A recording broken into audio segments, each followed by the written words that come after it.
A 72-year-old barefoot man reaches into his tattered coat and pulls out a handful of crumpled bills, every dollar he owns in this world. He lays them on the counter one by one for a Hell's Angel he's never met, while the entire store watches in silence. The biker's eyes fill with tears. The cashier's hand freezes mid-reach for the phone. And somewhere in the back, a teenager holds up a phone, recording a moment that will bring 300 motorcycles thundering down this street by morning. Subscribe to our channel and follow this incredible story to the very end. Drop a comment telling us what city you're watching from. We love seeing how far these stories travel. The fluorescent light above aisle 3 flickered twice and died. Walter Brennan didn't notice. His eyes stayed fixed on the scene unfolding at the checkout counter, where a man twice his size stood, with his head bowed like a child caught stealing from the collection plate. The biker's name was Colt McRae, though Walter wouldn't learn that until later. Right now, all he saw was a wall of leather and patches, a basket full of bread and milk and insulin syringes, and a card that kept flashing red every time the cashier ran it through. "Sir, I'm going to have to ask you to step aside." The cashier's voice carried that particular tone Walter knew too well, the one people used when they'd already made up their minds about who you were and what you deserved. "Just run it again," Colt's voice cracked around the edges. "There's money in there. I checked this morning. I've run it 4 times. Then run it a 5th. The line behind him shifted. Walter counted 7 people, all wearing the same expression. Impatient, suspicious, ready to believe the worst about a man they'd never spoken a single word to. A woman near the frozen foods leaned toward her husband. She didn't whisper quietly enough. "Probably stole that card anyway. Look at him." Colt's shoulders stiffened. His hands, massive and scarred across the knuckles, curled into fists at his sides. But he didn't turn around. Didn't say a word. Just stood there absorbing the judgment like a man who'd learned long ago that fighting back only made things worse. "Sir?" The cashier reached for the phone mounted on the wall beside the register. "I'm going to have to call my manager. I'm not stealing anything." Colt's voice dropped, low, dangerous. "I'm trying to buy groceries for my mother. She's diabetic. She needs that insulin tonight. That's not my problem." Walter watched the cashier's finger hover over the first button. He watched security step closer, a young man barely out of high school trying to look tough in a uniform 2 sizes too big. He watched the people in line pull out their phones, already composing the story they'd tell at work tomorrow. And something broke loose inside his chest. Something that had been sleeping for 12 years under the weight of his own shame and silence. "Hold on." His voice came out rusty, unused to being raised above a mumble, but it was loud enough to stop the cashier's hand mid-dial. "Sir, this doesn't concern you." "I'm making it my concern." Walter stepped forward. His bare feet slapped against the cold tile floor, and he heard the sharp intake of breath from the woman near the frozen foods.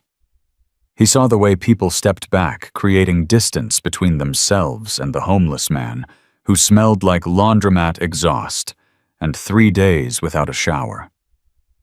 Let them step back. He'd stopped caring about what people thought of him a long time ago. "How much?" Walter asked. The cashier blinked. "Excuse me, the groceries. How much does he owe?" "Sir, I don't think—" "I didn't ask what you think. I asked how much." $47.63. Walter reached into his coat. The lining was torn, and his fingers had to dig through 2 holes before finding the pocket where he kept his money. Such as it was. He pulled out a handful of crumpled bills. Singles, mostly. A few 5s worn so soft they felt like cloth. Coins he'd collected from the sidewalk outside the bar on 5th Street. Everything he had.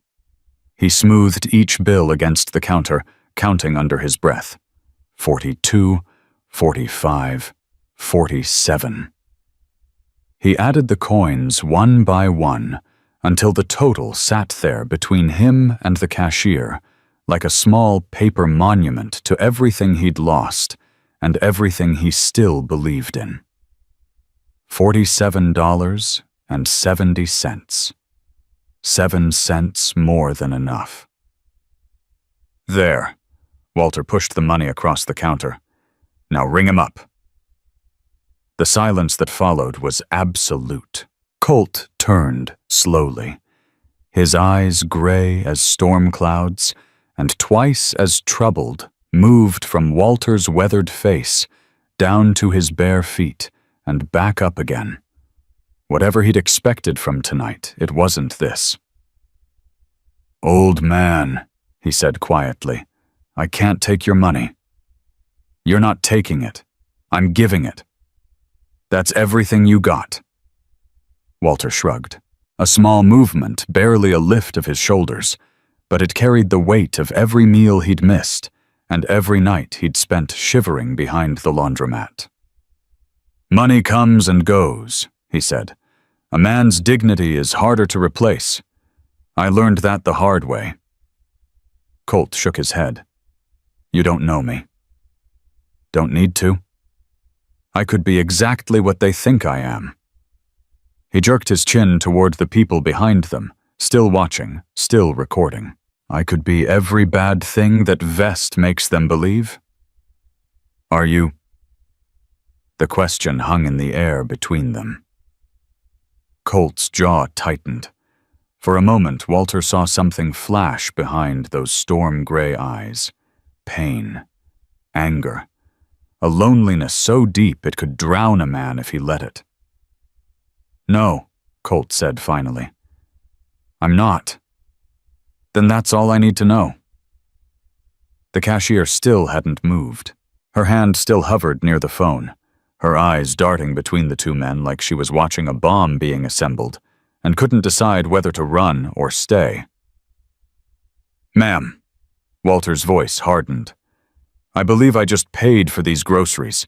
You want to ring them up, or should I call your manager myself and explain why you're refusing legal tender from a paying customer?" Her face flushed red. She looked at the money, looked at Walter, looked at Colt. Then she started scanning items. Her movements quick and jerky, like she wanted to get this whole situation out of her register and out of her sight as fast as possible. Someone in the line laughed. A short, ugly sound. "Would you look at that one bum helping another?" Walter turned. The man who'd spoken was middle-aged, soft around the middle, wearing a polo shirt with some company logo on the breast pocket. The kind of man who'd never missed a meal in his life. The kind who'd never had to choose between medicine and food. The kind who looked at poverty like a moral failing rather than a circumstance. "Something funny?" Walter asked. "Yeah, actually." The man crossed his arms. "Two losers playing hero? That's pretty funny." Walter felt the old anger stirring. The same anger that used to keep him up at night after the fire, after the accusations, after his wife's funeral, when half the town stayed home because they didn't want to be associated with a man the insurance company had labeled a fraud. He'd learned to bury that anger, to let it sleep beneath years of hunger and humiliation. But tonight, standing in this fluorescent-lit store with $47.70 changing hands, like a sacred offering, he couldn't keep it down anymore. "You know what I think is funny?" Walter took a step toward the man in the polo shirt. He didn't raise his voice, didn't clench his fists, just looked at him with eyes that had seen too much and survived anyway. "I think it's funny how quick you are to judge. You see his vest and you see trouble. You see my feet and you see worthless.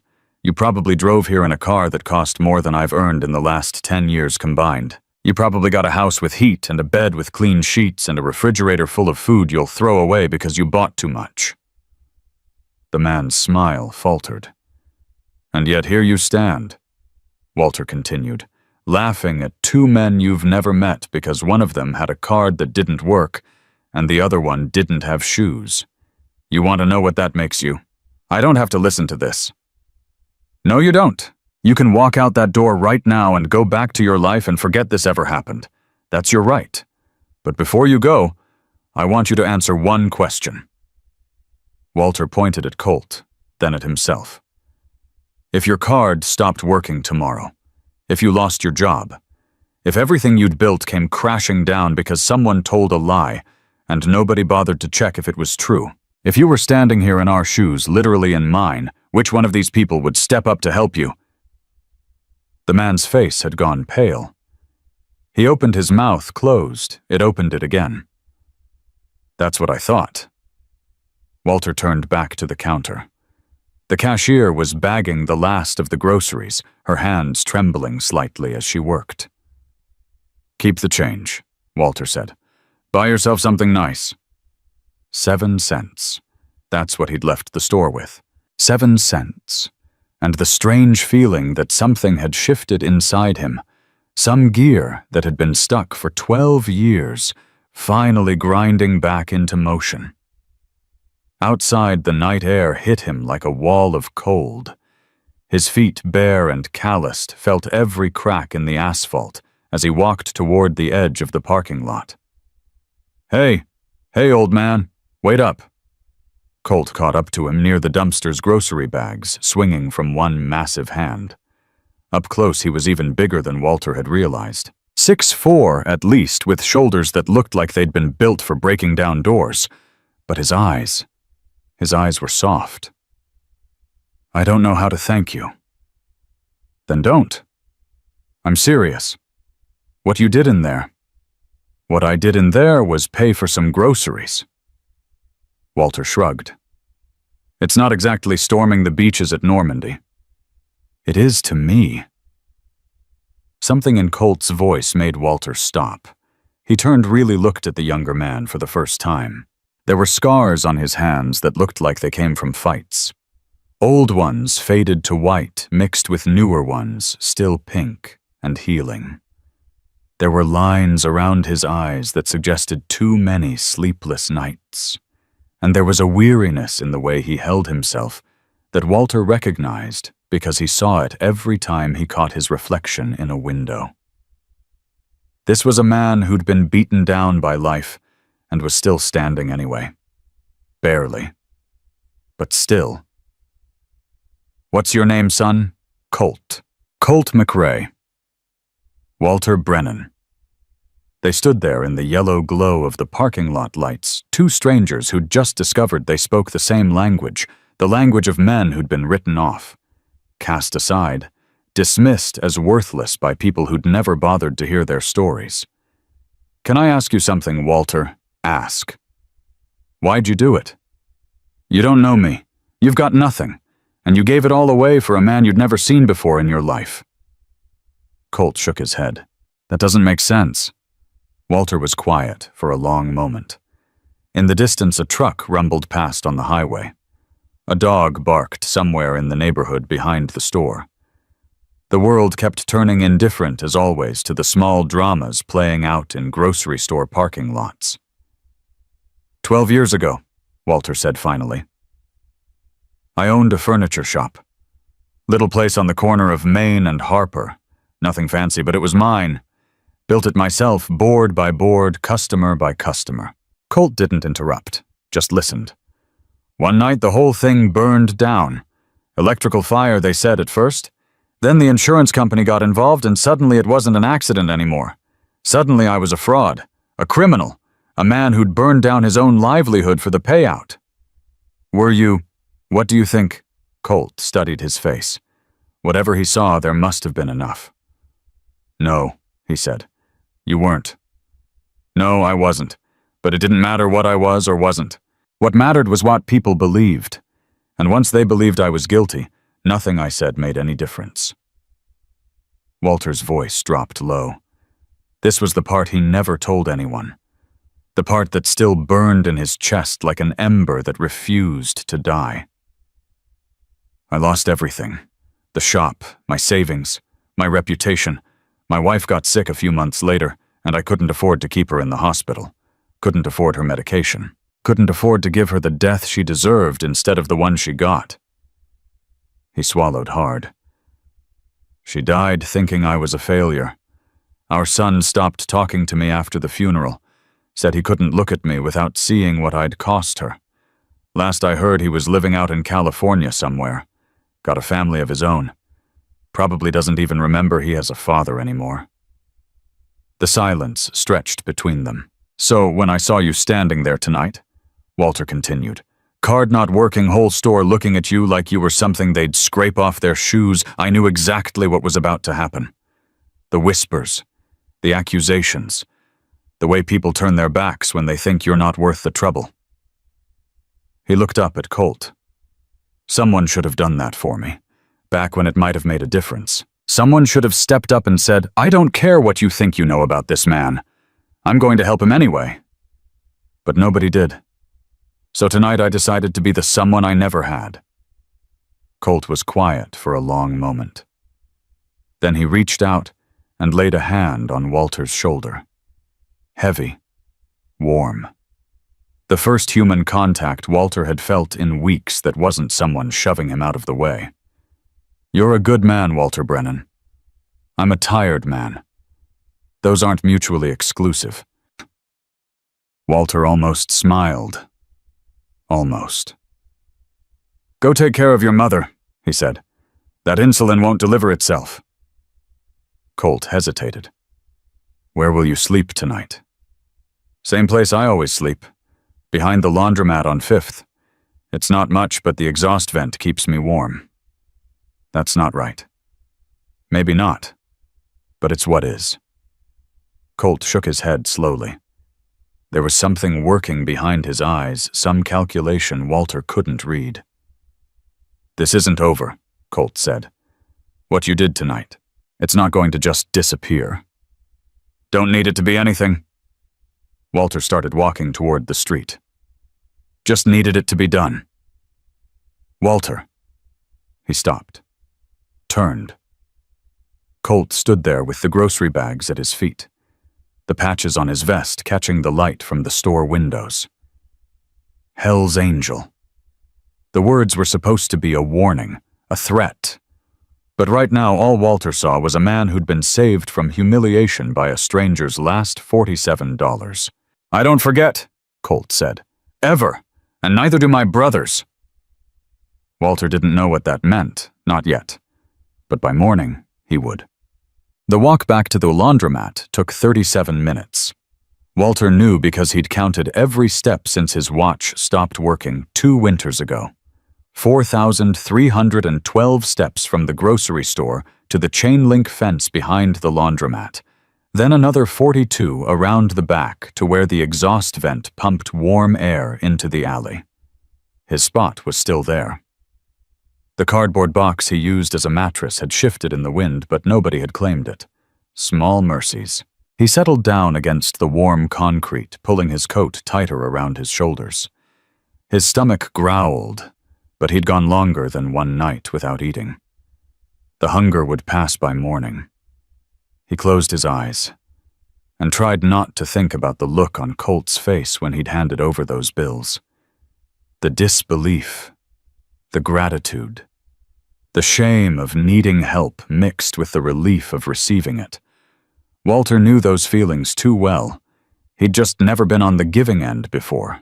Chapter 10. 2 miles away, in a cramped apartment that smelled of eucalyptus oil and old newspapers, Colt McRae set the grocery bags on his mother's kitchen counter and tried to explain what had happened. A homeless man, she repeated. Her name was Dorothy, and she was 76 years old, diabetic, mostly deaf in her left ear, and sharp as a box of tacks. A homeless man paid for all of this. Yes, ma'am. With his own money. Every dollar he had. Dorothy looked at the bread, the milk, the insulin syringes she needed to survive another month. Then she looked at her son, this mountain of a man who'd once broken a pool cue over another man's back to protect her, who'd served 8 years in prison for it, who'd come home to find the world had moved on without him. Why? Colt shook his head. because someone should have done it for him once, and nobody did. Dorothy was quiet for a long moment. Then she reached over and took her son's hand, the same hand that had thrown punches and turned wrenches and held her through the night when the pain got too bad. "You find that man tomorrow," she said. "You find him, and you make sure he knows this family doesn't forget its debts." "Yes, ma'am." "I mean it, Colt. I know you do." She squeezed his hand. Her grip was weaker than it used to be, but her eyes were fierce. "Some people spend their whole lives looking for angels," she said, "and they never think to check under the overpasses and behind the laundromats. You found one tonight. Don't let him slip away." Colt promised. And somewhere across town behind a laundromat on 5th Street, Walter Brennan slept without knowing that his life was about to change, or that 300 motorcycles were already being gassed up for the journey. The video hit the internet at 11:47 p.m. A 19-year-old kid named Marcus Webb uploaded it from the back seat of his mother's Honda, where he'd been waiting while she grabbed a prescription from the pharmacy next door. He'd seen the commotion through the grocery store window, pulled out his phone, and recorded the whole thing without really thinking about why. He titled it simply, "Homeless Man Pays for Biker's Groceries After Store Accuses Him of Theft." By midnight, it had 200 views. By 2 a.m., it had crossed 2,000. And by the time the sun started creeping over the horizon, painting the sky in shades of pink and gold, the video had gone viral. Marcus woke up to 4,700 notifications. The comments section was a war zone. People arguing about bikers. People arguing about homelessness. People arguing about whether the whole thing was staged. People sharing their own stories of being judged, being dismissed, being saved by strangers when no one else would help. But through all the noise, one comment kept getting pushed to the top. It came from an account with a skull and crossbones profile picture and a username that read, "Iron Horse Chapter 7. Does anyone know where this is? We need to find the old man." The replies came flooding in. People who recognized the store.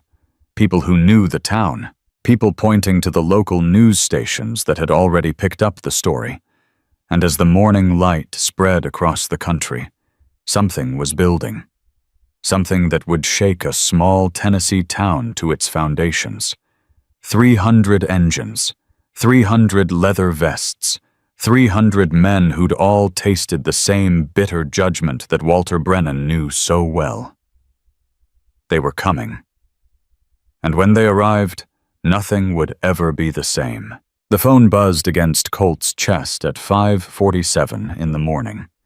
He'd barely slept 3 hours lying on the worn couch in his mother's living room, replaying the old man's words over and over in his head.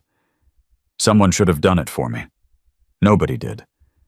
The number on the screen wasn't one he recognized, but the area code was Nevada, Reno chapter. Yeah, this Ironside Colt sat up slowly. Nobody had called him that name in 8 years, not since before the cell doors closed behind him. "Who's asking?" "Name's Preacher. National chapter. You don't know me, but I know you. And I just watched something on my phone that made me get out of bed at 4 in the morning." Colt's stomach tightened. "What are you talking about?" "The video, brother. The old man in the grocery store. That was you, wasn't it, standing there with your head down while some barefoot homeless guy paid for your groceries with his last dollar?" The words hit like a fist to the chest. "How did you—" "It's everywhere. 2 million views and climbing. Every chapter from here to Maine has seen it by now, and they're all asking the same question." "What question? Who is he, the old man? Who is he, and how do we find him?" Colt was on his feet now, heart pounding against his ribs like it wanted to break free. He moved to the window, pulled back the curtain, half expecting to see a crowd already gathering in the street. Nothing, just the empty parking lot and the first gray light of dawn. "His name's Walter," Colt said quietly. Walter Brennan. He sleeps behind the laundromat on 5th Street. He got family. I don't know. He mentioned a son. Said they haven't talked in years. He got a place to live. Just the street. The line went quiet for a moment. When Preacher spoke again, his voice had changed. Harder. More certain. That's about to change, brother. You understand what I'm telling you? No, I don't. 300 of us are riding out at noon. We'll be there by tomorrow morning. You make sure that old man doesn't disappear before we get there. Wait a minute. Colt pressed the phone harder against his ear. 300. What the hell are you planning to do? What we should have done for every man like him who ever got thrown away by a world that didn't bother to look twice. We're going to give him back what they took. The line went dead. Colt stood there for a long moment, phone still pressed to his ear, trying to make sense of what he'd just heard. 300 bikes. 300 brothers. All of them riding toward a small Tennessee town because a 72-year-old homeless man had handed over his last $47 to a stranger. Colt? His mother's voice came from the bedroom doorway. She was leaning against the frame, one hand pressed to the wall for balance, the other clutching her robe closed at her throat. What's wrong? Who was that? He turned to face her, and for the first time in 8 years, Colt McRae smiled. Mama, you're not going to believe this. The sun was barely over the rooftops when Colt's bike roared to life in the parking lot. His mother had made him eat breakfast first, insisted on it, the way she always did, but he'd barely tasted the eggs and toast. His mind was already 3 miles away behind a laundromat on 5th Street. He had to find Walter before anyone else did. The ride took 7 minutes. He pushed the bike hard through the empty morning streets past the closed storefronts, and the sleeping houses past the church where the early service crowd was just starting to gather. The laundromat came into view, a squat brick building with a faded sign that promised wash and fold same day. The parking lot was empty except for a shopping cart filled with aluminum cans and a pile of cardboard boxes stacked against the back fence. Colt cut the engine and swung off the bike. Walter? No answer. He walked around the side of the building, boots crunching on broken glass and gravel. The exhaust vent was still pumping warm air into the alley, but the spot where Walter had been sleeping the night before was empty. Just a flattened cardboard box and a threadbare blanket. Walter, his voice echoed off the brick walls. A cat bolted from behind a dumpster, disappearing through a gap in the fence. But no Walter. Colt felt something cold settle in his chest. The old man could be anywhere by now. He could have moved on to another spot, another town, another state.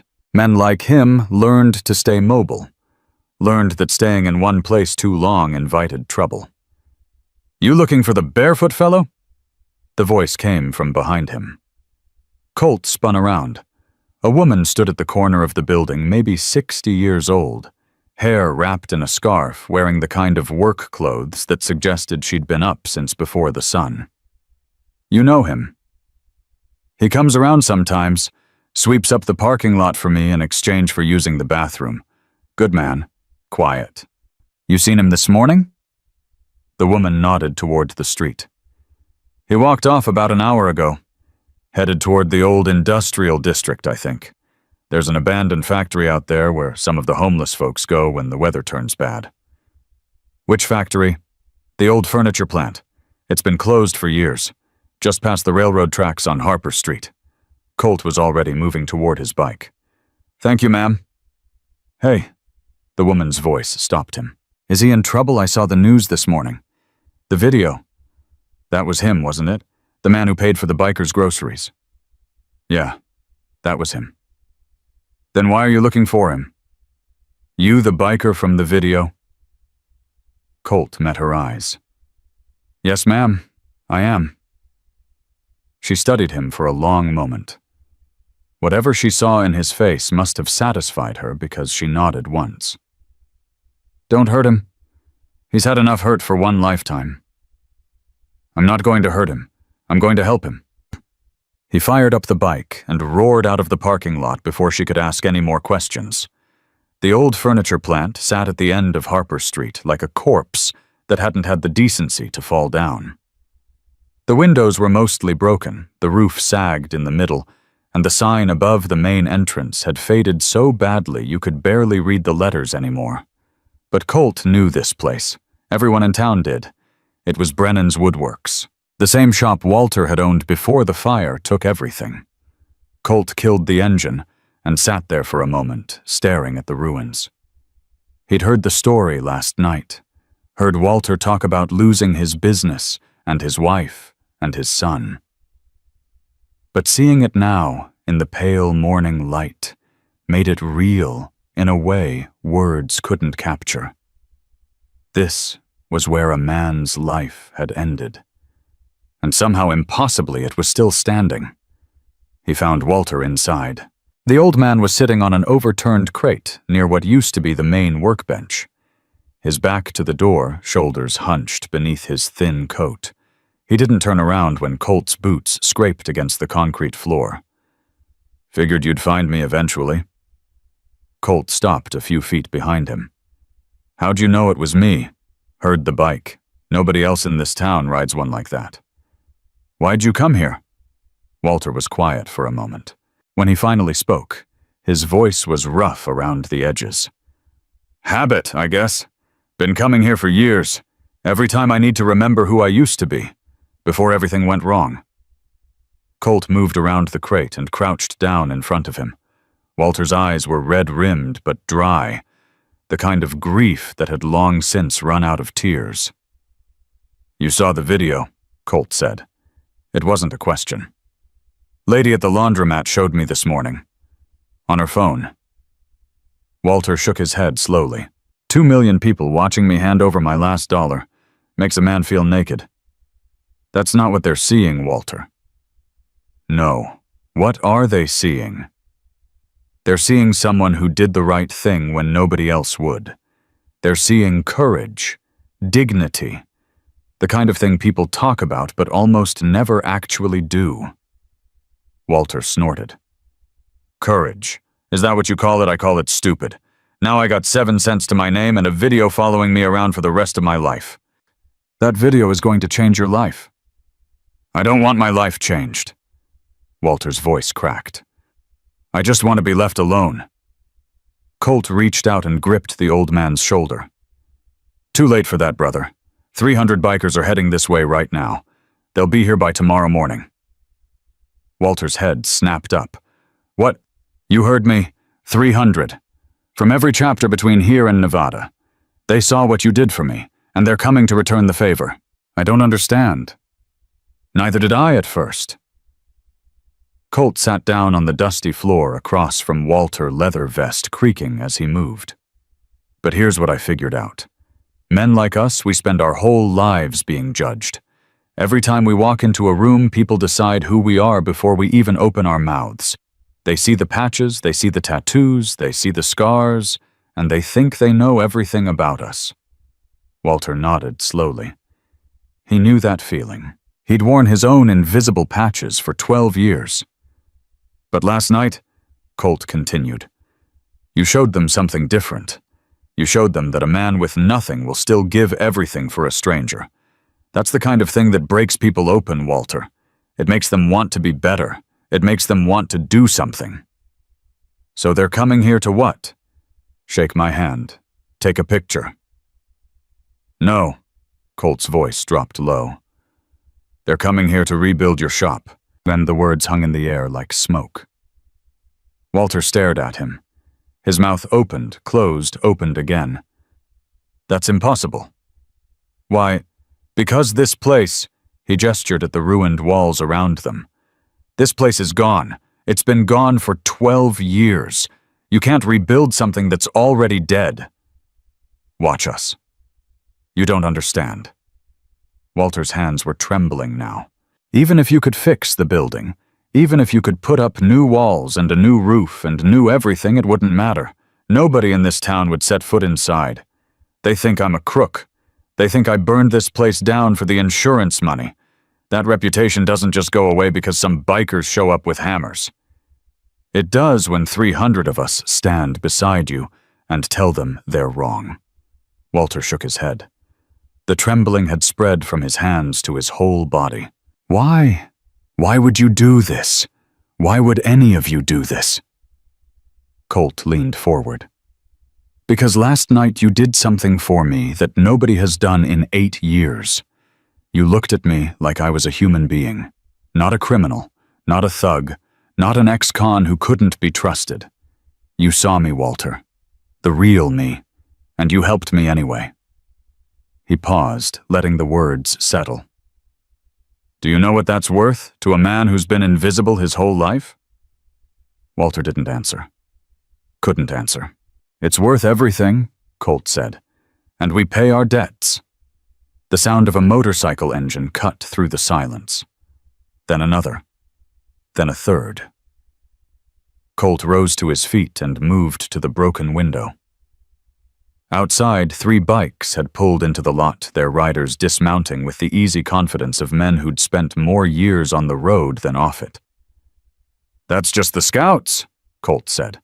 The rest will be here by morning. Walter stood slowly, his joints protesting after hours of sitting on the cold crate. He moved to stand beside Colt at the window, watching as more bikes began to appear at the end of the street. 4, 5, 7. Each one carrying a man who'd heard about an old homeless stranger's last $47 and decided it was worth driving through the night to repay. I don't deserve this, Walter whispered. Maybe not, Colt said, but you're getting it anyway.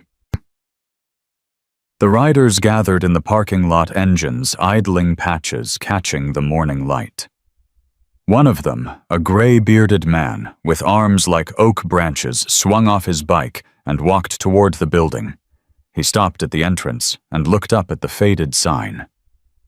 Brennan's Woodworks. Then he turned to face the other riders, his voice carrying clear across the lot. This is the place, brothers. By this time tomorrow it'll be standing again. Who's ready to work? A roar went up from the assembled bikers. Not the polite applause of strangers, but the full-throated battle cry of men who'd found something worth fighting for. Walter felt his knees go weak. Colt caught his arm, steadied him. Easy, old man. This is just the beginning. More bikes were appearing now, streaming in from every direction. The sound of engines built like thunder rolling in from the horizon, growing louder with every passing second. 20 bikes. 30. 50. Each rider carrying tools strapped to their saddlebags. Hammers and saws and drills and bags of nails.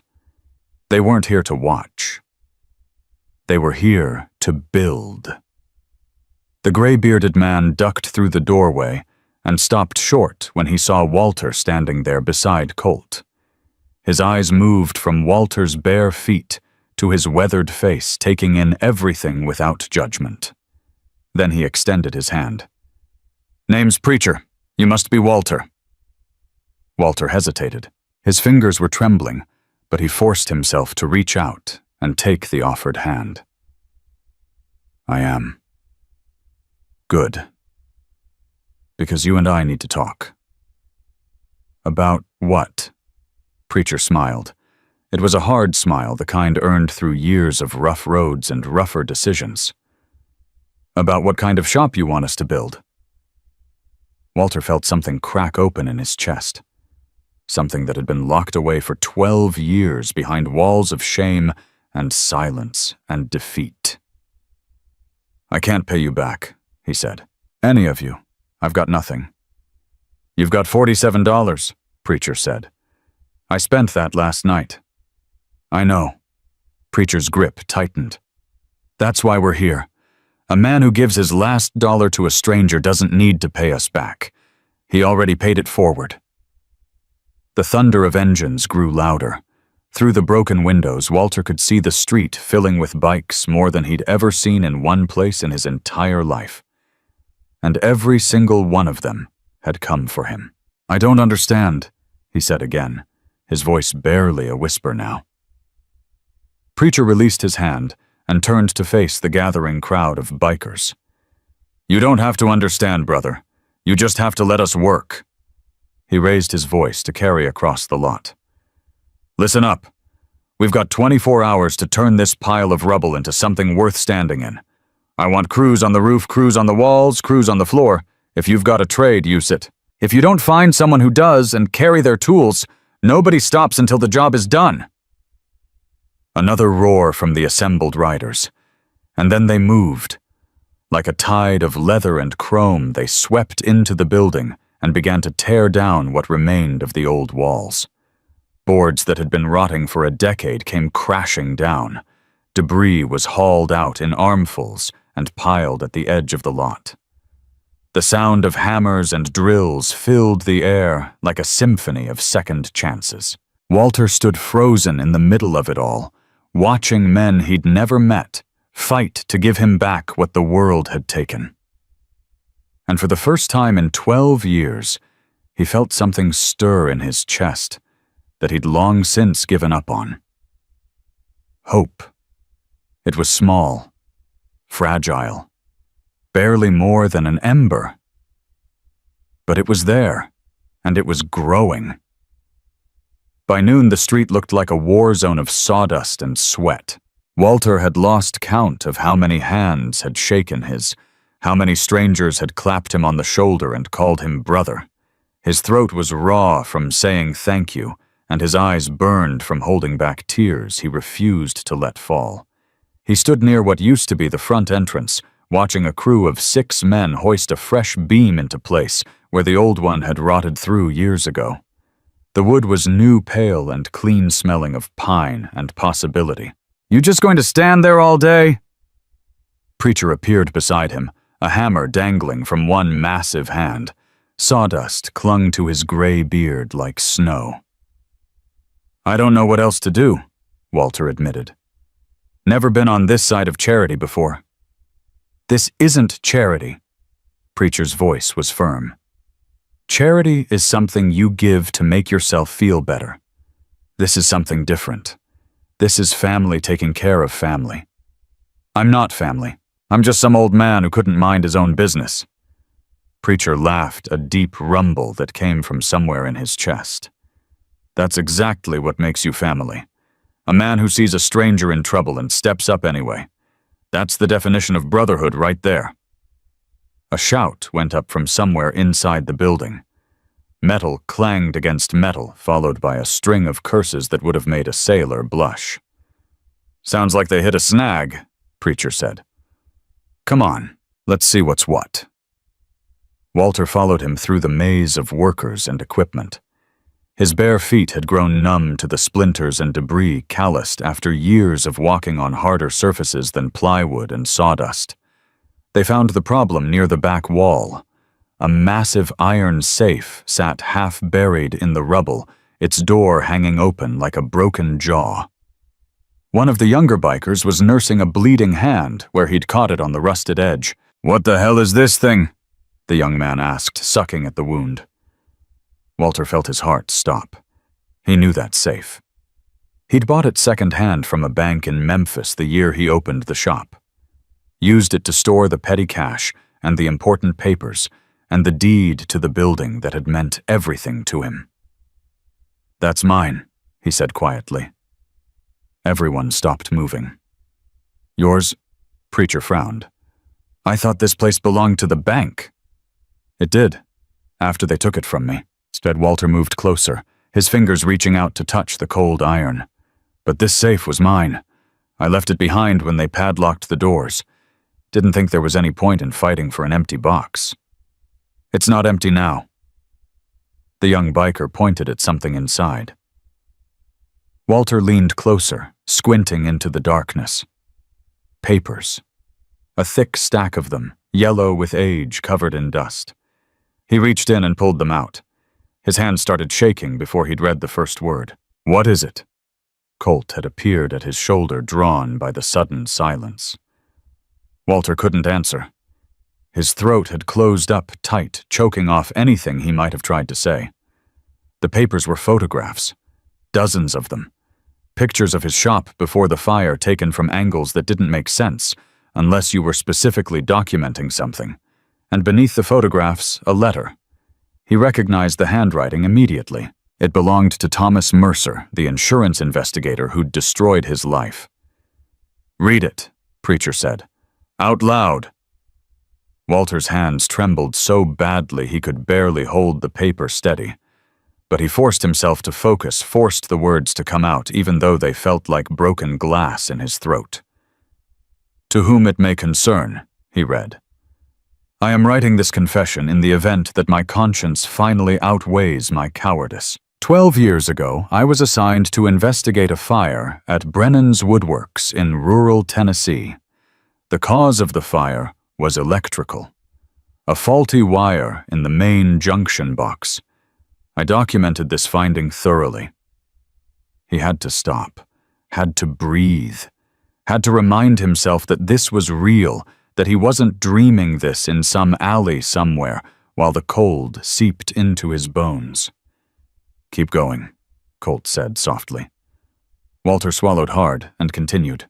"However, I was instructed by my supervisor at Regional Mutual Insurance to alter my findings. The company was facing significant losses that quarter, and denying the claim would improve their numbers. I was promised a promotion and a substantial bonus if I cooperated. I was threatened with termination if I refused." The silence around him was absolute. Not even the hammers were falling now. "I changed my report. I declared the fire suspicious and recommended that the claim be denied pending criminal investigation. I knew Mr. Brennan was innocent. I knew my lies would destroy him. I did it anyway. I have lived with this guilt for 12 years. I can no longer carry it. By the time anyone reads this, I hope I will have found the courage to make things right. If not, at least the truth will be known." Walter lowered the paper. His whole body was shaking now. Not from cold, not from exhaustion, but from something deeper. Something that had been buried so long he'd forgotten it existed. Rage. Pure, white-hot, righteous rage. "That son of a bitch," Colt growled. He knew you were innocent, and he destroyed you anyway." "For a promotion," Preacher added, his voice low and dangerous. "For a bonus." Walter looked up at the men surrounding him. Bikers. Outlaws. Men the world had judged and discarded just like they'd judged and discarded him. And in that moment, he finally understood. This wasn't about charity. This wasn't about some viral video or internet fame or 300 strangers showing up to feel good about themselves. This was about justice. This was about standing up for a man who'd been knocked down and making sure he never had to stay down again. "Is that investigator still alive?" Preacher asked. "I don't know," Walter admitted. "I stopped following the news years ago. Stopped caring about anything except getting through one more day." Preacher pulled out his phone. "What was his name again?" "Thomas Mercer." The big man's fingers moved across the screen with surprising dexterity. A few seconds passed. Then his expression changed. "Found him," Preacher said. "Lives about 40 miles from here. Still works for the same insurance company, Regional Mutual. Senior claims adjuster now." "He got his promotion," Walter said bitterly. "Not for long." Preacher looked up from his phone. "You want to go pay him a visit?" Walter's first instinct was to say no. To let it go. To accept that the past was the past, and nothing could change what had already been done. But then he thought about his wife. About the hospital bed he couldn't afford. About the look on his son's face at the funeral, the accusation in his eyes, the way he'd turned his back and walked away without saying goodbye. All of it based on a lie. "Yes," he said, "I do." The ride took 45 minutes. Walter sat behind Colt on the big Harley arms wrapped around the younger man's waist, wind whipping past his ears. He'd never been on a motorcycle before, never trusted anything with only 2 wheels. But today, he trusted these men more than he'd trusted anyone in 12 years. They pulled up outside a neat suburban house with a trimmed lawn and a white picket fence, the kind of house that belonged in a magazine, the kind that said, "I made it to everyone who drove past." Thomas Mercer had built this life on Walter's bones. "How do you want to play this?" Colt asked as they dismounted. "I want to look him in the eye," Walter said. "I want him to know that I know. And then we let the truth do the rest." They walked up the path together, Walter in front, Colt a step behind. 20 other bikers fanned out across the lawn, their presence impossible to miss or ignore. Walter rang the doorbell. Footsteps inside. A shadow moving behind the frosted glass. The click of a lock being turned. The door opened. Thomas Mercer looked older than Walter expected. Softer around the middle grayer at the temples. The kind of man who'd aged comfortably, surrounded by all the things his lies had bought him. His smile lasted exactly half a second. "Can I help you?" "You don't remember me," Walter said. It wasn't a question. Mercer's eyes narrowed. He looked at Walter's bare feet, his ragged coat, his weathered face. Then something flickered in his expression. Recognition. Fear. "Brennan," he breathed. 12 years, Walter said. 12 years you let me think I was crazy. Let the whole town think I was a criminal. Let my wife die believing I'd failed her. Let my son walk away because he couldn't stand to look at his father, the fraud." Mercer's face had gone pale. His hand gripped the door frame like he was trying to hold himself upright. "I don't know what you're talking about." "Yes, you do." Walter held up the letter. "You wrote this. Your handwriting. Your confession. You left it in my safe like some kind of insurance policy against your own guilt. Where did you get that? Does it matter?" Walter stepped closer. "What matters is that it exists. What matters is that I can take it to a lawyer, to the police, to the news. What matters is that your whole comfortable little life is built on a lie, and now everybody's going to know it." Mercer's wife appeared behind him, a pleasant-looking woman with silver hair and worried eyes. "Tom, what's going on? Who are these people? Go back inside, Linda. But go back inside." The woman retreated, casting a frightened glance at the army of bikers on her lawn. Mercer turned back to Walter. The color had returned to his face, but it was the wrong color. The flush of a cornered animal looking for any way out. "What do you want?" he asked. "Money, I can write you a check. Name your price." "I don't want your money." "Then what?" Walter looked at this man who had stolen everything from him. The shop, the reputation, the wife, the son. 12 years of sleeping in alleys and eating from dumpsters and walking barefoot through winter streets because the world had decided he wasn't worth saving. "I want you to tell the truth." "The truth." Mercer laughed, but there was no humor in it. "The truth won't give you back your shop. It won't bring your wife back from the dead. It won't make your son love you again. Maybe not, but it'll give me something I haven't had in 12 years. What's that? Peace." Mercer stared at him for a long moment. Then his shoulders slumped, and all the fight seemed to drain out of him at once. "You know what happens if I confess," he said quietly. "I lose everything. My job, my pension, my reputation. Linda will leave me. My kids won't speak to me. Everything I've built will be gone." "Good." The word came from Colt, standing just behind Walter's shoulder. Mercer flinched like he'd been struck. You don't understand, he pleaded. I was just following orders. They would have fired me if I hadn't done what they said. I had a family to support, bills to pay. I didn't have a choice. You always have a choice, Walter said. You just made the wrong one. He turned and started walking back toward the bikes. Brennan, wait. He didn't stop. What are you going to do with that letter? Walter paused at the edge of the lawn, looked back over his shoulder at the man who had destroyed his life. The same thing you should have done 12 years ago. The right thing. They rode back to the shop in silence. Walter's mind was churning, processing everything that had happened in the last 24 hours. The grocery store, the video, the bikers, the letter, the look on Thomas Mercer's face when he realized his sins had finally caught up with him. It should have felt good, satisfying, like justice finally being served after 12 years of waiting. But all Walter felt was tired and empty, and unsure what came next. When they pulled back into the lot, the shop had transformed. The frame was complete now, walls rising where there had been only rubble.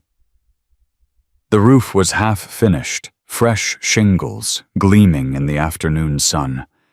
And standing in the middle of it all, surrounded by bikers and tools and sawdust, was a woman Walter had never seen before. She was young, late 20s, maybe early 30s.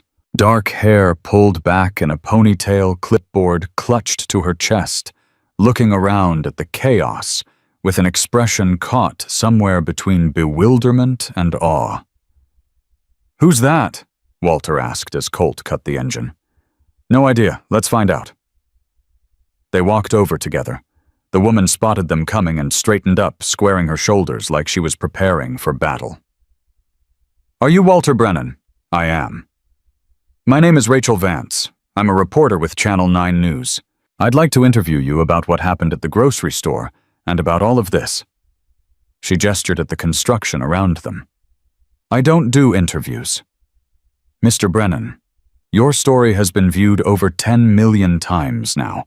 People want to know more about you. They want to know who you are and how you ended up in this situation." "Why?"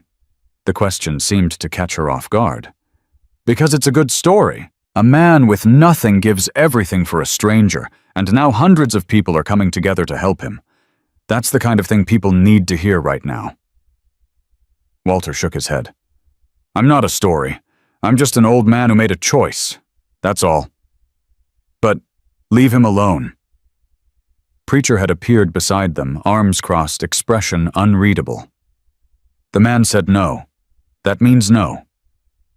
Rachel Vance held her ground. "I understand your hesitation, but there's something you should know. I've been doing some digging. Into your case. Into the fire. Into the insurance investigation." Walter felt something clench in his chest. "What did you find? Thomas Mercer isn't the only one who lied. The whole thing was orchestrated. Regional Mutual had a policy back then. Deny as many claims as possible, especially the small ones. They figured people like you couldn't afford to fight back." "I knew that already. But did you know they're still doing it? Different adjusters, different cases, but the same playbook. I found 6 other people in this county alone who lost everything because Regional Mutual decided their claims weren't worth paying." The words hit Walter like a punch to the gut. 6 other people. 6 other lives destroyed. 6 other families torn apart by the same lies that had ruined him. "Why are you telling me this?" he asked. "Because I want to help.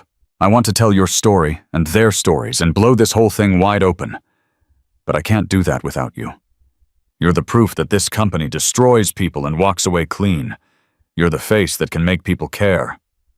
Walter looked around at the bikers working on his shop, at Colt standing beside him with his arms crossed, at Preacher watching Rachel with the cautious eyes of a man who'd learned never to trust anyone who carried a microphone. "I need to think about it," he said finally. "That's fair?" Rachel pulled a card from her pocket and pressed it into his hand. "My number. Call me when you're ready." She walked away, heels clicking against the concrete. Colt watched her go. You trust her? I don't trust anyone, Walter said. But if she's telling the truth about those other people, then this is bigger than just me. What are you going to do? Walter looked down at the card in his hand. Then he looked up at his shop, rising from the ashes like something he'd stopped believing was possible. I'm going to find out if she's lying, he said. And if she's not, I'm going to burn that insurance company to the ground. The sun was starting to set when the black sedan pulled into the lot. Walter saw it first. A car that looked expensive and out of place among the motorcycles and pickup trucks. The windows were tinted dark, impossible to see through. Preacher moved to stand beside him. You expecting company? No. Then stay back. Let us handle this. The driver's door opened. A man in a tailored suit stepped out, adjusting his tie like he was about to walk into a boardroom instead of a construction site. He looked around at the bikers with barely concealed disdain. I'm looking for Walter Brennan. Nobody moved. I know he's here. I saw the news coverage. I need to speak with him. Preacher stepped forward. You can speak to me. What do you want? The man in the suit pulled an envelope from his jacket pocket. My name is Richard Hayes. I'm the Regional Director for Regional Mutual Insurance. I've been authorized to offer Mr. Brennan a settlement. The word hung in the air like smoke. A settlement? Preacher repeated. Correct. In exchange for his silence regarding certain historical claims, we're prepared to offer a substantial sum, enough to complete this construction project and provide for his needs for the foreseeable future. Walter pushed past Preacher before anyone could stop him. You're offering to pay me to shut up. Hayes smiled the cold smile of a man who was used to buying whatever he wanted. I'm offering you the opportunity to move forward, to put the past behind you, to focus on rebuilding your life instead of relitigating old grievances. Old grievances. Walter's voice was dangerously quiet. You call destroying my life an old grievance. I understand you're emotional, Mr. Brennan, but I'm offering you a practical solution to a practical problem. This lawsuit you're considering, it would take years, cost you money you don't have, and in the end there's no guarantee you'd win. I'm not considering a lawsuit. Hayes's smile flickered. Then what are you considering? Walter looked at this man in his expensive suit, standing in the middle of a construction site, surrounded by bikers who would break him in half if Walter gave the word. I'm considering telling the truth, and watching your whole rotten company collapse when people find out what you've been doing for the last 20 years. The smile disappeared entirely. That would be extremely unwise, Mr. Brennan. Is that a threat? It's a reality check. You're a homeless man with no money, no resources, and no credibility. We have lawyers. We have connections. We have the ability to make your life very difficult. Colt moved to stand beside Walter. And we have 300 men who'd love nothing more than to show you what difficult really looks like. Hayes's face went pale. For the first time, he seemed to realize exactly how outnumbered he was. I'm leaving now, he said, backing toward his car. But this offer won't last forever. Think carefully before you make any decisions you can't take back. He got in the sedan and drove away. Walter watched the taillights disappear around the corner. Well, Preacher said finally, I guess we know which side the angels are on. Walter nodded slowly. The battle lines had been drawn, and for the first time in 12 years, he wasn't standing alone. The black sedan had barely disappeared when Walter's hands started shaking. Not from fear, from something older. Something that had been building pressure inside his chest for 12 years, like steam in a sealed pipe. You all right, old man? Colt's voice pulled him back from the edge. They came to my shop, Walter said quietly. The shop they destroyed, and they had the nerve to offer me money to stay quiet. That's how people like that operate. They think everyone has a price. Everyone does? Walter looked down at his bare feet, caked with sawdust and dirt. Mine just isn't measured in dollars. Preacher walked over phone, pressed to his ear. He was nodding, grunting responses to whoever was on the other end. When he hung up, his expression was grim. That was my contact at the county clerk's office. Regional Mutual just filed an emergency injunction to halt construction on this property. On what grounds? They're claiming the land is still technically theirs, saying the original foreclosure was never properly completed. Walter felt the ground shift beneath him. That's a lie. They took everything. I watched them do it. Doesn't matter what's true. What matters is what they can convince a judge to believe. If that injunction goes through, we have to stop building. Today. The bikers had stopped working. 200 men stood frozen with hammers and saws in their hands, waiting to hear what came next. How long until the injunction hearing? Colt asked. Tomorrow morning, 9 o'clock. Then we have tonight. Walter straightened up, squaring his shoulders in a way he hadn't done in years. We finish what we can before they try to stop us. Preacher studied him for a long moment. You sure about this? If we keep building and that injunction goes through, they could charge us with trespassing, criminal destruction of property. Half these men have records. They can't afford to go back inside. I'm not asking anyone to risk their freedom for me. You're not asking. Preacher turned to face the assembled bikers. But we're volunteering. Isn't that right, brothers? The roar that went up shook the half-finished walls. They worked through the night. Walter had never seen anything like it. Men who should have been enemies, who came from different chapters and different states and different walks of life, moved together like a single organism. Walls went up, wiring was run, pipes were fitted into place with a precision that would have made professional contractors jealous. And through it all, Walter worked alongside them. His hands remembered the motions even if his body had forgotten the strength. He held boards while others nailed. He fetched tools when they were needed.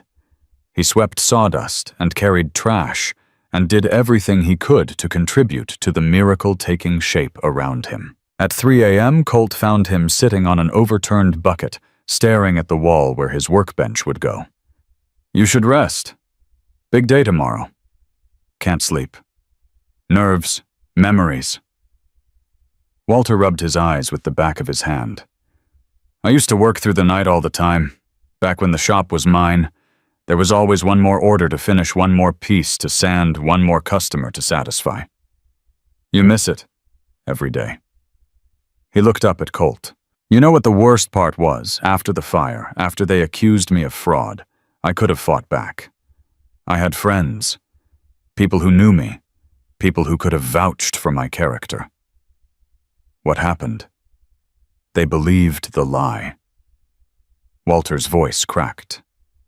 Every single one of them. The moment that insurance investigator published his report, they all just accepted it. Didn't ask questions. Didn't wonder if maybe there was another explanation. They just looked at me different. Like I was someone they'd never really known. Colt sat down on the concrete floor, back against the wall, legs stretched out in front of him.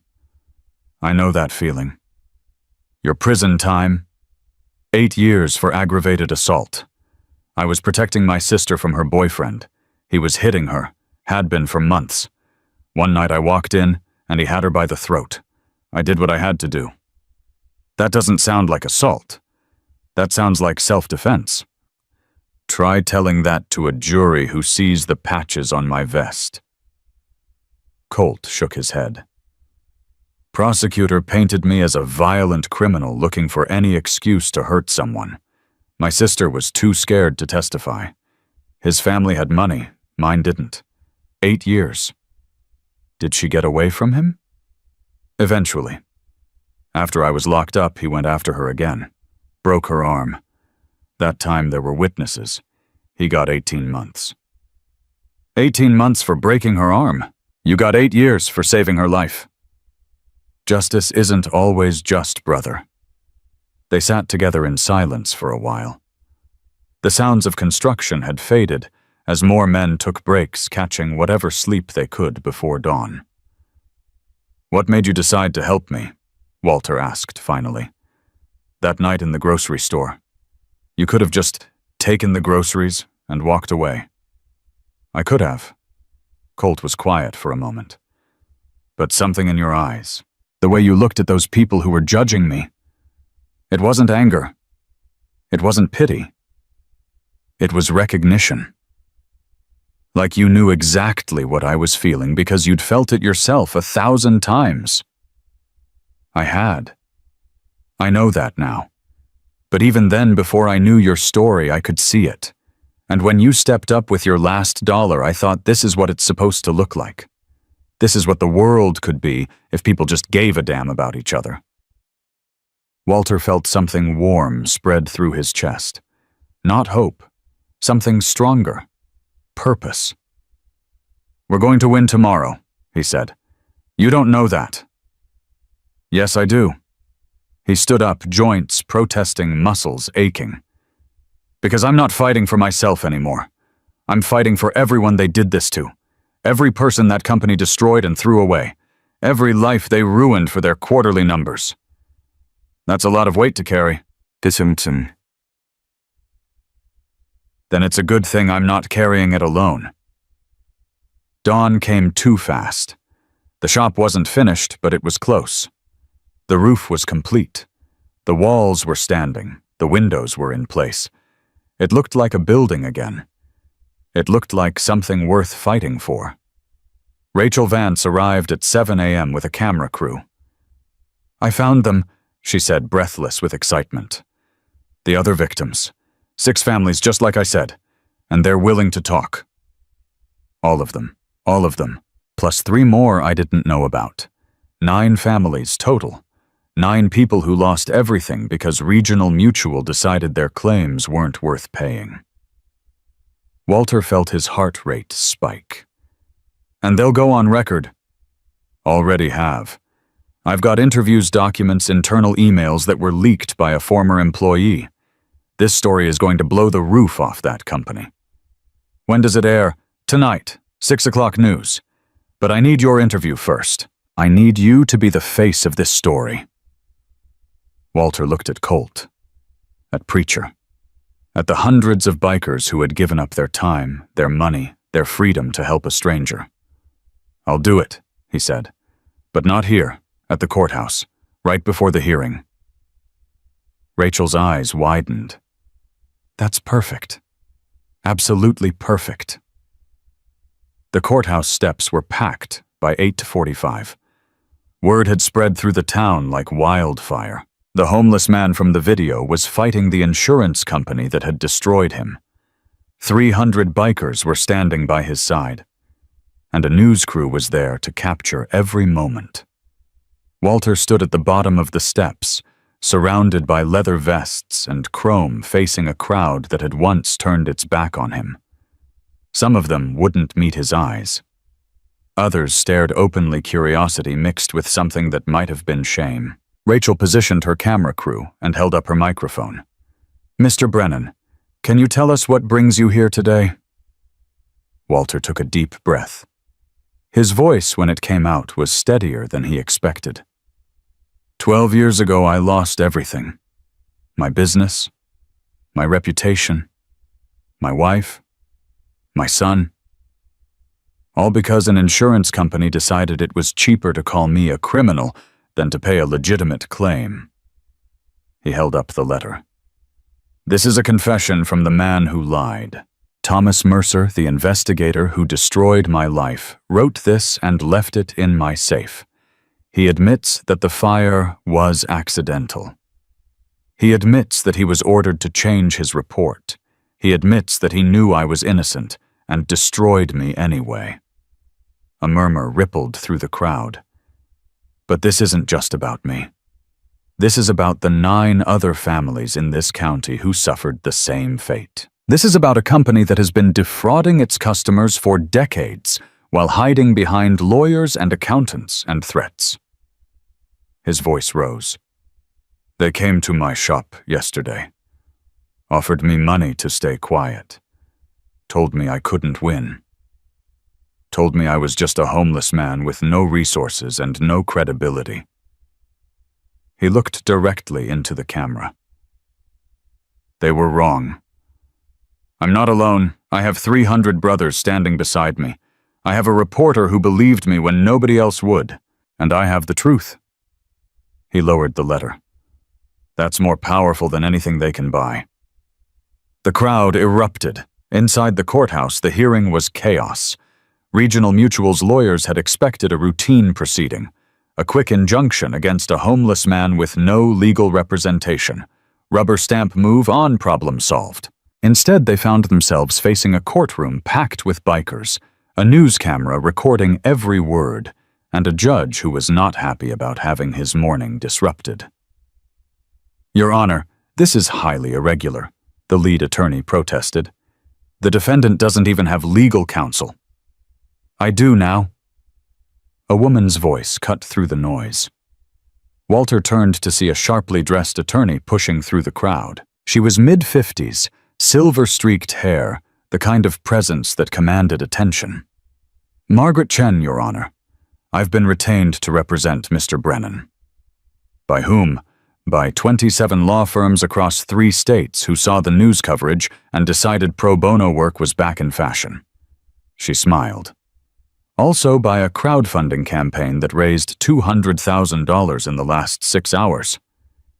The regional mutual attorneys exchanged panicked glances.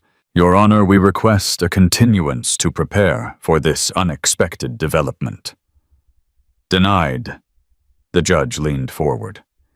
You filed an emergency injunction demanding immediate relief. Now you want to delay.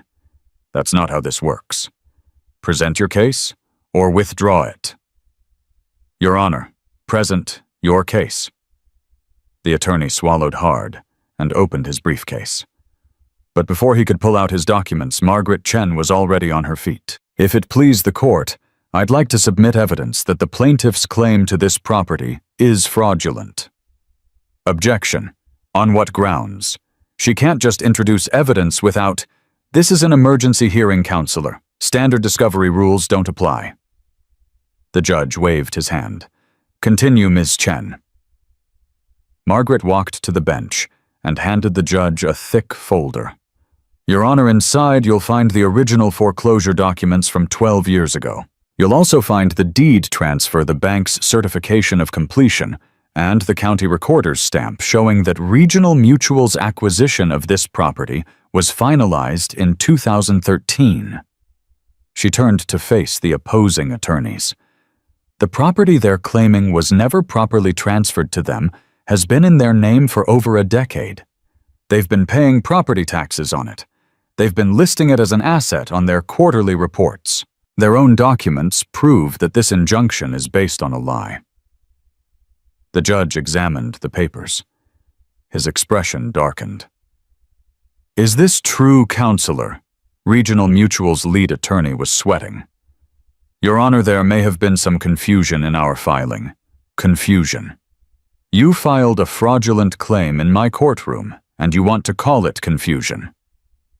I apologize for any misunderstanding. The injunction is denied. The judge slammed his gavel. And I'm referring this matter to the district attorney for investigation into potential perjury charges. Your Honor, please. Get out of my courtroom. The crowd exploded into cheers. Walter stood frozen, unable to process what had just happened. They had won. After 12 years of losing, they had actually won. Colt grabbed his shoulder. You hear that, old man? It's over. You won. It's not over. Walter shook his head slowly. It's just beginning. He was right. The news story aired at 6 p.m. that evening. Rachel Vance had put together a masterpiece. Walter's story told in his own words. The confession letter read aloud by Thomas Mercer himself, who had apparently decided that cooperation was better than prosecution. The interviews with 9 families who had suffered the same fate. and the footage of 300 bikers working through the night to rebuild what had been destroyed. By 7 p.m., the story had gone national. By 8 p.m., it was international.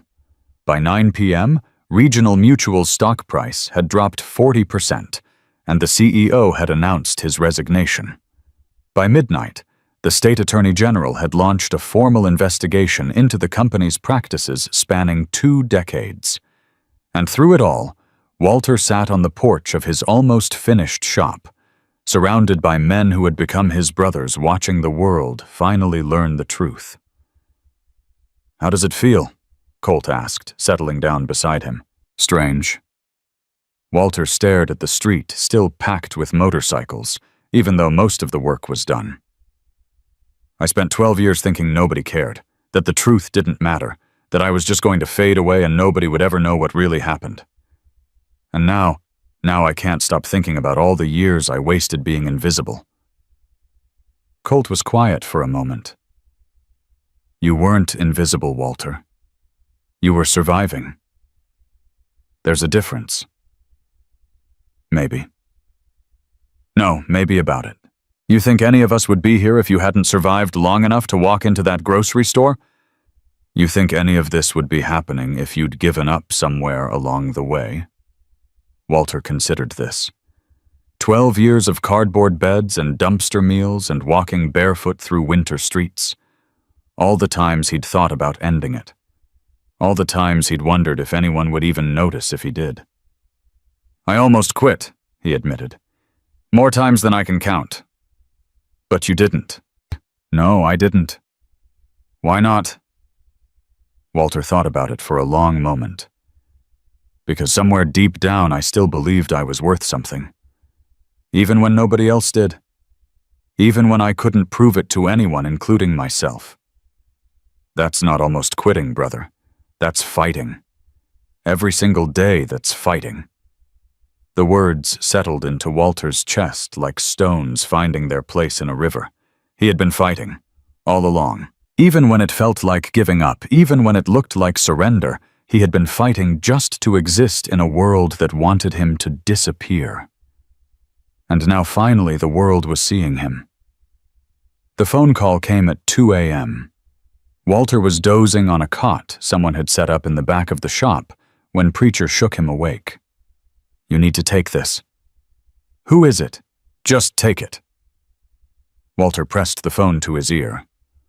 "Hello?" Silence on the other end. Then a voice he hadn't heard in 12 years. "Dad." His heart stopped. "Michael." "I saw the news." His son's voice was thick, choked with something that sounded like tears. "I saw what they did to you, what they really did to you." "Michael, I'm sorry." The words came out broken, jagged. "I'm so sorry. I believed them. I believed all of it. I thought you were guilty. I thought you let Mom die because you'd rather save yourself than admit what you'd done. You were young. You didn't know. I should have known. I should have trusted you. You were my father and I just walked away. I let you become homeless. I let you suffer for 12 years while I built a life pretending you didn't exist." Walter felt tears streaming down his face. He didn't try to stop them. "It wasn't your fault." "It was. It absolutely was." "No." Walter's voice was firm now. "You were a kid who lost his mother and couldn't make sense of anything. The people who lied to you, they're the ones at fault. Not you. Never you." Silence on the line. "Michael, are you still there?" "I'm here." A shuddering breath. "I'm on a plane right now. I land in 3 hours. I need to see you. I need to look you in the eye and tell you I'm sorry in person." Walter couldn't speak. The words wouldn't come. "Dad, I'll be here." His voice cracked. "I'm not going anywhere." "I love you, Dad." "I love you too, son." The line went dead, and Walter sat there in the darkness, phone pressed to his chest, tears flowing freely for the first time in 12 years. He had lost everything. And now, piece by piece, it was coming back to him. Preacher appeared in the doorway. "Good news. The best." Walter wiped his face with the back of his hand. "My son's coming home." "Then we'd better make sure this place is finished before he gets here." "It doesn't have to be finished." "Yeah, it does," Preacher grinned. "A man should be standing in a proper house when his boy comes back, not some half-built construction site surrounded by old bikers." He turned and bellowed into the darkness. "Listen up, brothers. We've got 3 hours to finish this shop. The owner's son is coming home, and we're going to make damn sure he sees what his father built." The response was immediate. Lights flicked on. Engines roared to life. Men who had been sleeping on bedrolls and in truck cabs came pouring back into the building with tools in their hands. Walter watched them work these strangers who had become family. 3 hours. 3 hours until his son walked through that door. 3 hours until the last piece of his shattered life fell back into place. He picked up a hammer and joined them. The last nail went in at 5:47 a.m. Walter drove it himself, sinking the head flush with the wood in a single clean stroke. His arms burned, his back screamed. His bare feet had gone numb hours ago, but the shop was finished. Preacher stepped back and surveyed their work. "Not bad for 300 outlaws and one stubborn old man." "Not bad at all." The building stood solid and true, where ruins had crumbled just 3 days before. Fresh paint gleamed in the early morning light.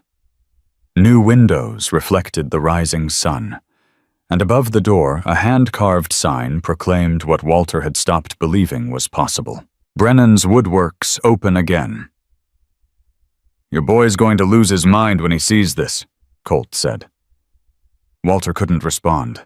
His throat had closed up tight, choking off everything except the thundering of his own heart. His son was coming home. After 12 years of silence, 12 years of wondering if Michael even remembered he had a father, his boy was coming home. "What time does his flight land?" Preacher asked. 6:15. "Airport's 40 minutes from here. You should get going." Walter shook his head. "I can't leave. What if something happens? What if Regional Mutual sends someone else? What if—" "Walter." Preacher's hand landed heavy on his shoulder. "Nothing is going to happen to this shop. You've got 300 men standing guard. Nobody gets through us. Nobody. But go get your son." Colt was already walking toward his bike. "Come on, old man. I'll drive." The ride to the airport was the longest 40 minutes of Walter's life. Every mile that passed felt like a year.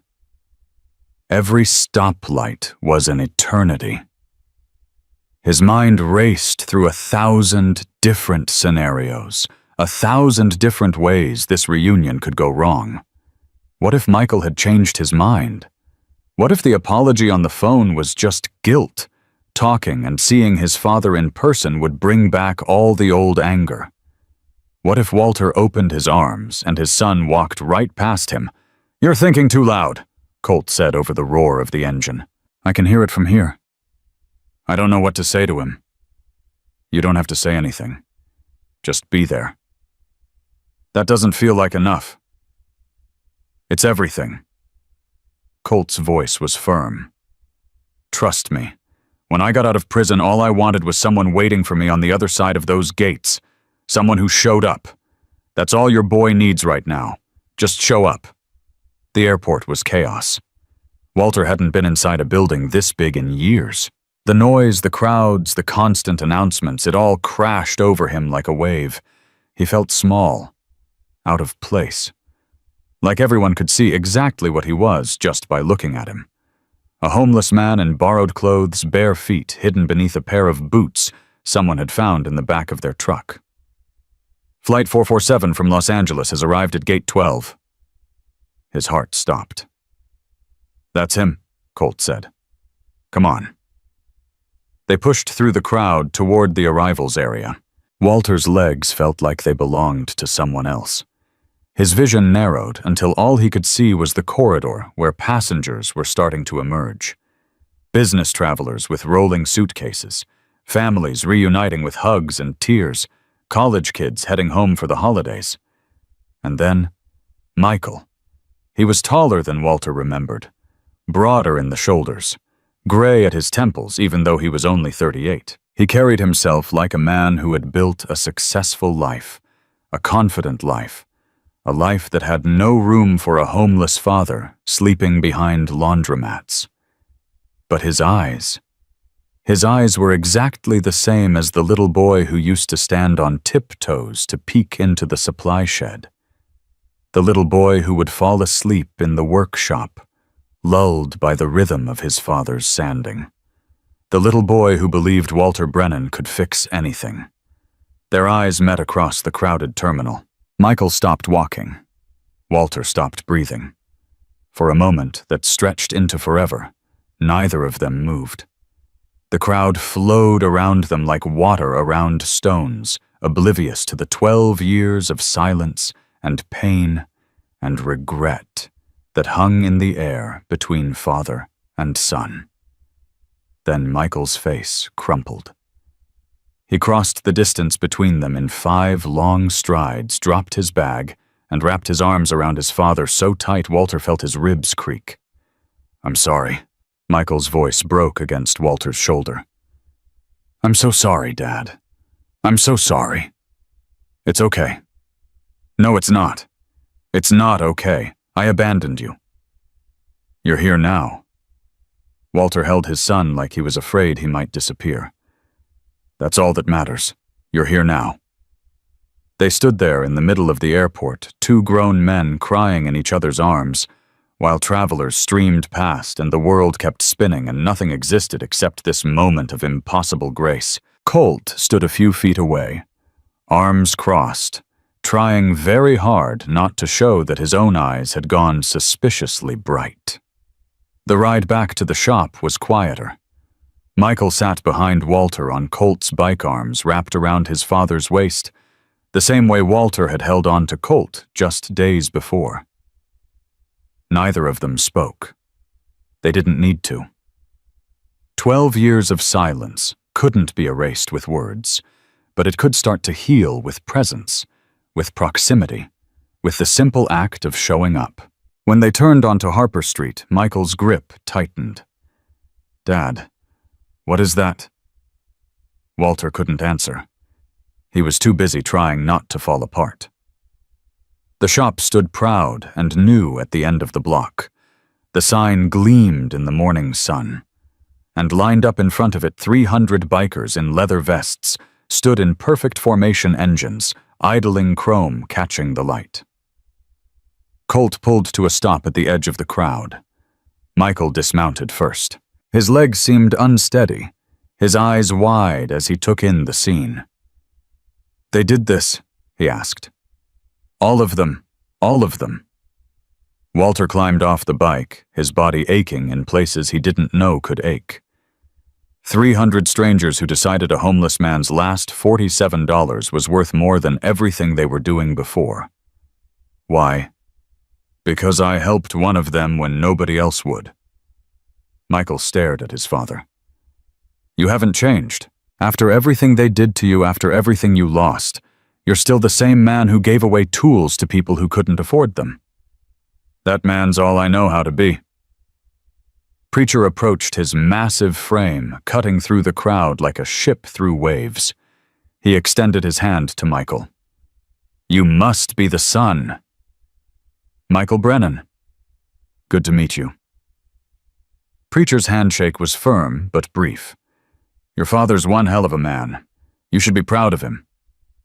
"I am." Michael's voice cracked. "I always was. I just forgot for a while." "We all forget sometimes. What matters is remembering."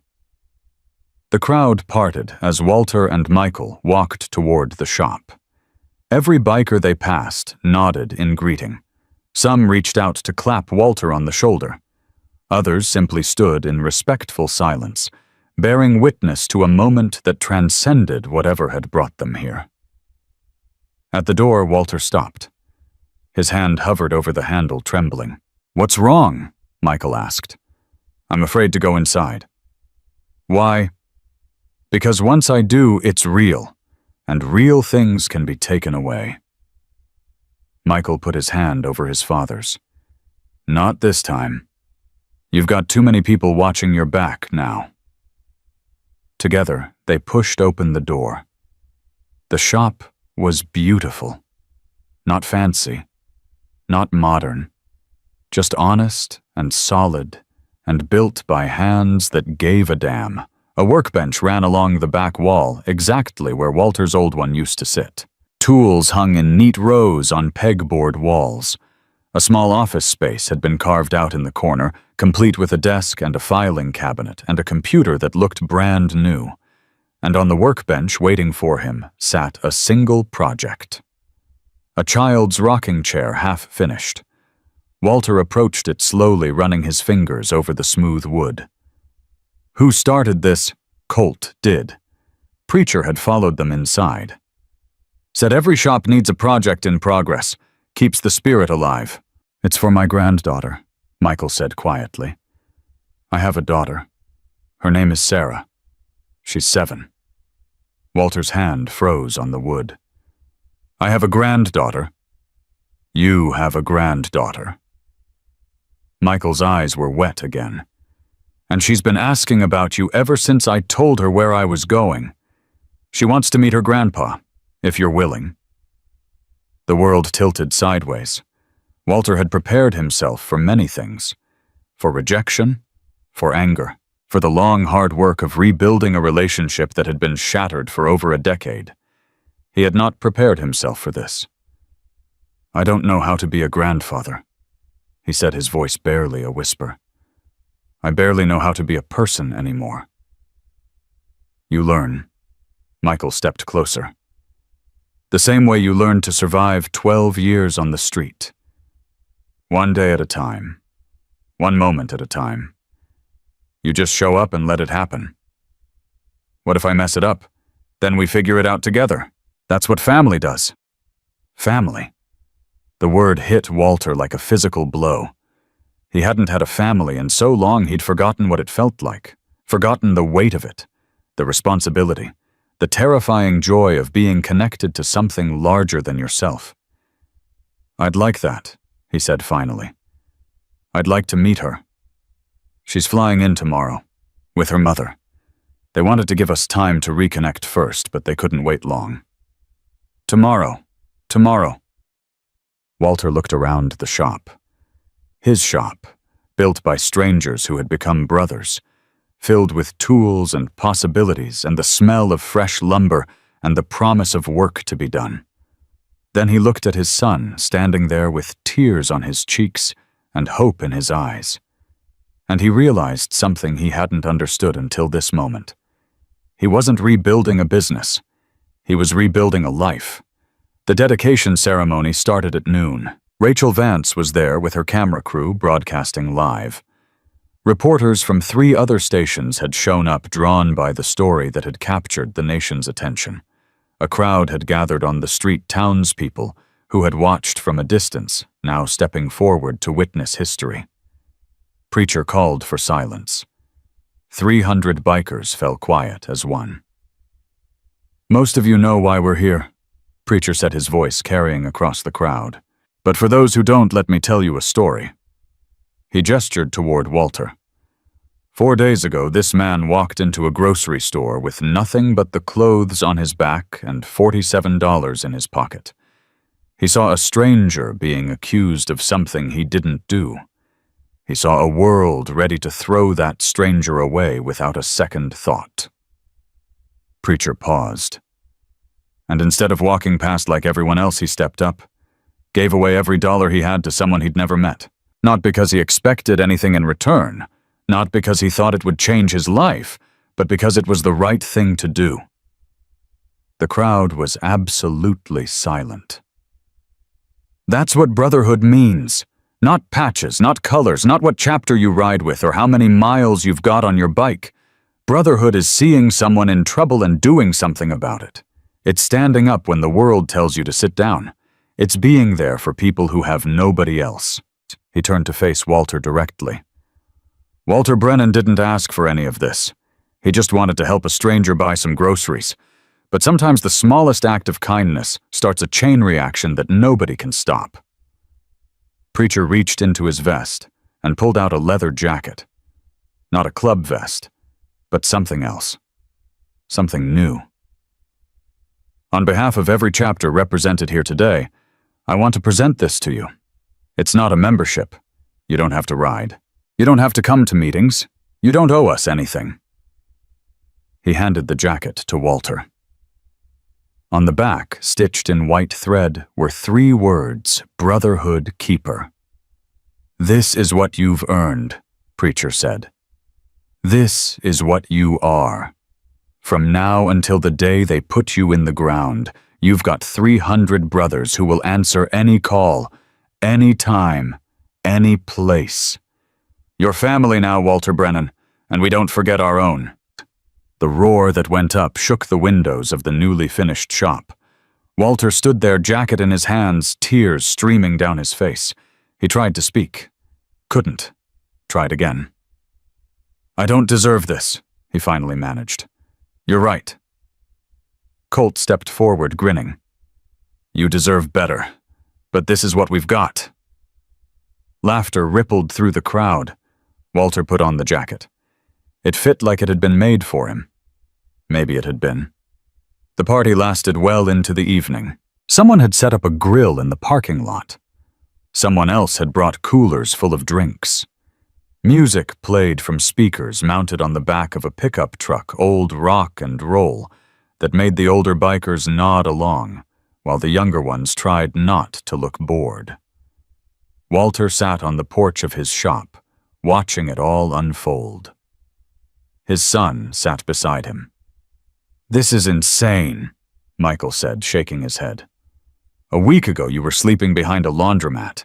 Now you've got a shop, a news crew following you around, and 300 bikers who'd probably go to war for you. Strange how life works." "It's more than strange. It's a miracle." "Maybe." Walter leaned back in his chair. "Or maybe it's just what happens when you stop waiting for someone else to fix things and start doing it yourself." "Is that what you did, fixed things yourself?" "No." Walter smiled. "I just paid for some groceries. Everyone else did the fixing."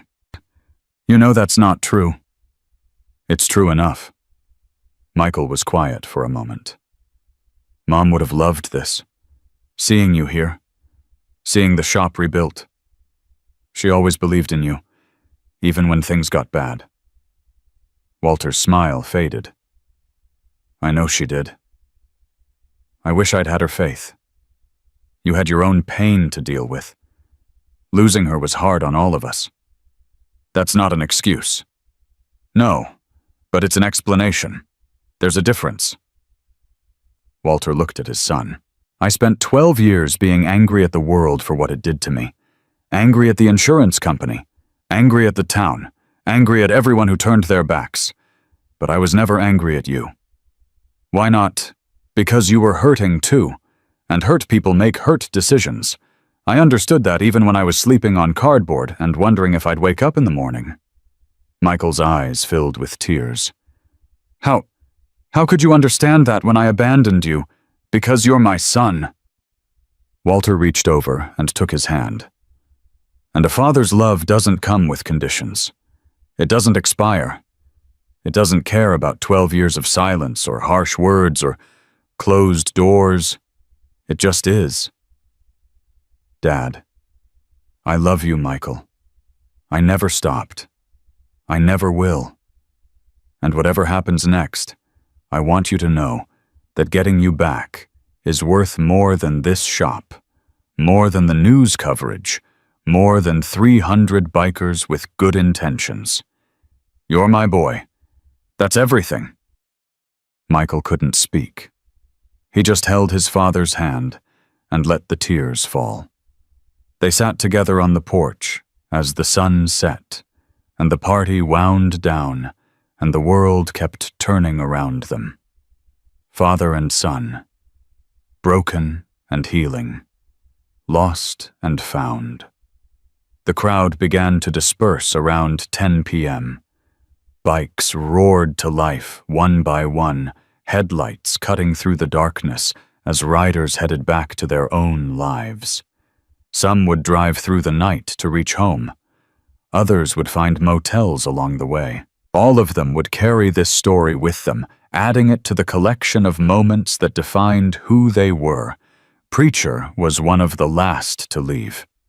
He stood with Walter at the edge of the lot, watching the final bikes disappear around the corner. "What happens now?" Walter asked. "Now you live your life. Open your shop, make furniture, spoil your granddaughter, be the man you always were. And you? I've got a chapter to run, meetings to attend, old men to keep in line." Preacher grinned. "Same as always. Will I see you again?" "Count on it. Brothers don't just disappear." He extended his hand. "It's been an honor, Walter Brennan." "The honor's mine." They shook hands. Then Preacher climbed on his bike, fired up the engine, and roared off into the night. Walter stood there for a long time after he was gone. The street was quiet now. The shop stood solid and dark behind him. His son was inside calling his wife to tell her about the day. And for the first time in 12 years, Walter Brennan was at peace. He thought about the grocery store, the flickering lights, the biker with his head bowed in shame, the cashier reaching for the phone to call security. He thought about the $47 he'd laid on that counter. Every cent he had in the world. It had seemed like nothing at the time. A small gesture. A moment of compassion in a world that had shown him none. But it had been everything. That single act of kindness had unlocked something bigger than he could have imagined. It had brought 300 strangers to his door. It had rebuilt his shop from the ashes. It had exposed a corrupt company and vindicated his name. It had brought his son home after 12 years of silence. All because he'd refused to look away when someone needed help. The door opened behind him. "Dad," Michael's voice was soft. "You coming inside?" Walter turned to face his son, his shop, his future. "Yeah," he said. "I'm coming home." He walked through the door and closed it behind him. The night wrapped itself around the little building on Harper Street like a protective embrace. The sign above the door caught the moonlight, each letter a promise written in wood and paint, and hope. Brennan's Woodworks open again. Somewhere out there, 300 engines rumbled through the darkness, carrying the story of a barefoot man and his last $47 to every corner of the country. And somewhere inside, a father held his son and thought about the granddaughter he would meet tomorrow, the life he would rebuild, the future he had finally stopped being afraid to believe in. Because sometimes the smallest act of courage changes everything. Sometimes a single moment of kindness echoes across years and miles and broken hearts. And sometimes when you give away everything you have for someone you've never met, the world gives you back more than you ever dreamed possible. Walter Brennan had learned that truth the hard way. But he had learned it, and he would never forget.